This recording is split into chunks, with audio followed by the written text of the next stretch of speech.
Welcome to a very special episode of Impala Overland, where I make a cup of coffee because I can't go camping. Enjoy!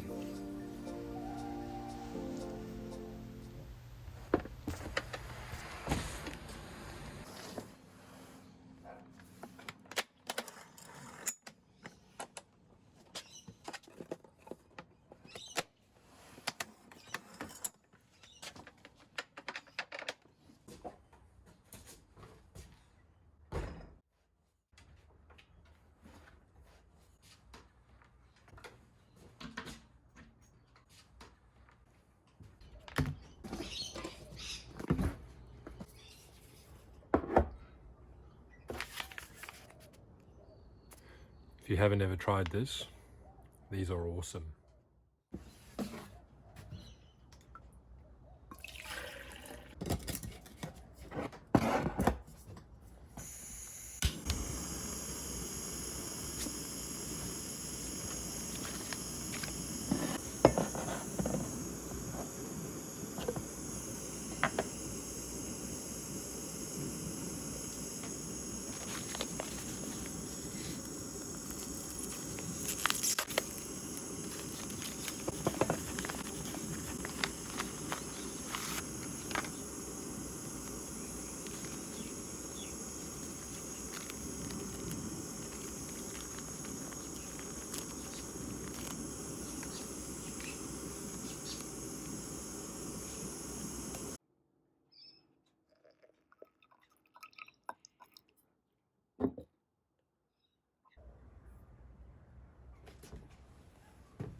Now, there are two things that bother me about Chinese camper trailers, particularly forward folds. One is kitchen space and storage, sort of hand in hand. The fact that there is what is in my opinion a badly thought out stainless steel kitchen that is quite heavy, doesn't give you enough storage space. The second to that, and probably more important than the first, is the suspension. So the majority of Chinese camper trailers that are sold in Australia have their main structure manufactured in China. That is the chassis, the frame, the body, the tent components, or the major tent components, are all manufactured in China. They come over here and get things like wiring added, they get the 12-volt systems added, they get, I believe the kitchens are added here, I don't know. So not the whole kitchen per se, but just the stove, which I think is horrible, by the way. So what am I going to do about it? Well, I'm going to change the kitchen in the camper trailer, and I'm also changing the suspension. We'll get to the kitchen in a later episode, so today I'm focusing on the suspension, and I'll be showing you how I changed mine out for a kit from Lovells Suspension. So that's an Australian brand, fairly well-known brand. If you've done a GVM upgrade on your vehicle, you would know Lovells more than likely. They're one of the few suspension manufacturers that actually provide ADR approved GVM upgrades for vehicles. Now, how do you install new suspension in your camper trailer? Well, if you open up the kit that you are provided by Lovells, that is, if you purchase a Lovells suspension kit, you will find some really handy instructions.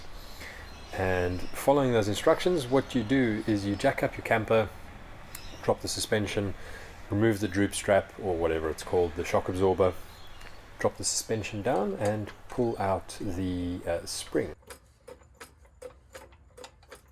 Getting the top shock bolt out was exceptionally difficult because it seems like the tank, so the water tank below the camper, was installed after the shock absorbers.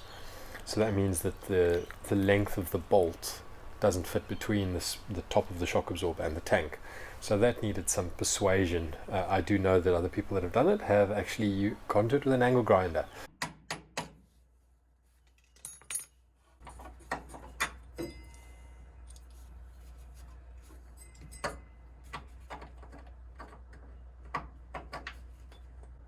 That makes no sense. Anyway, it's loose now. I will add at this point that it is worth backing off the handbrake. Otherwise, when you drop the swing arm, the handbrake cable becomes the only thing holding the suspension up.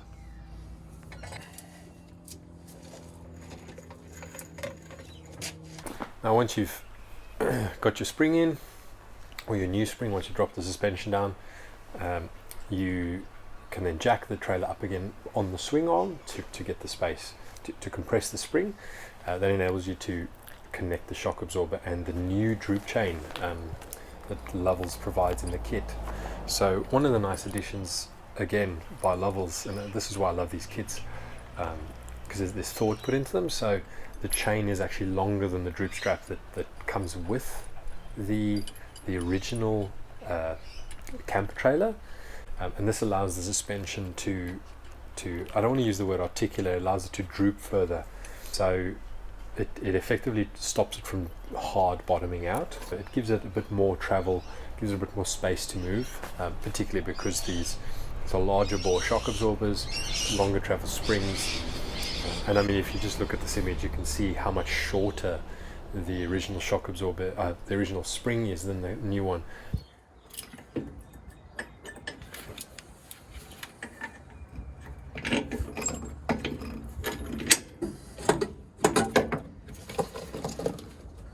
And once you've installed the suspension kit on your camper trailer, you can take some nice photos of the difference between the standard suspension kit, which has now sagged because you've maggoted it, and the new suspension, which is now standing nice and tall. You can see that there's ample travel, and as a nice finishing touch, you've got to put on the sticker and the mud flaps. I don't know, some people might not like that. I quite like it. It gives the camper a little bit of a different look, and I'm a sucker for stickers. And that is how and why you should install a upgraded suspension kit on your Chinese camper trailer, if you have one. I do think these camper trailers have value. I don't know if people certainly have done the big bush tracks and the big desert tracks with them.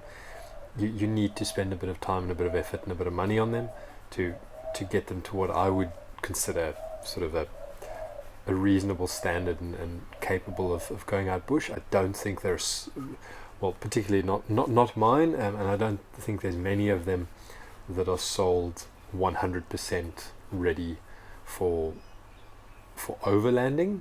If you were going into a caravan park, for instance, with them, that's fine. That, driving on tar, that's not going to do anything. But for those, extended corrugations where the shock absorbers are going to heat up a lot, something like this, a suspension upgrade like this, is invaluable. And that's that. Easy, simple, quick, and done. So I hope you've learned two things: that you can make coffee on your deck and feel like you're camping, and you can install you should install an upgraded suspension kit on your Chinese camper trailer if you want to use it for any type of extended overland travel. What's next? Well, as I mentioned earlier in the video, I'm quite frustrated by the kitchen and storage situation in our camper.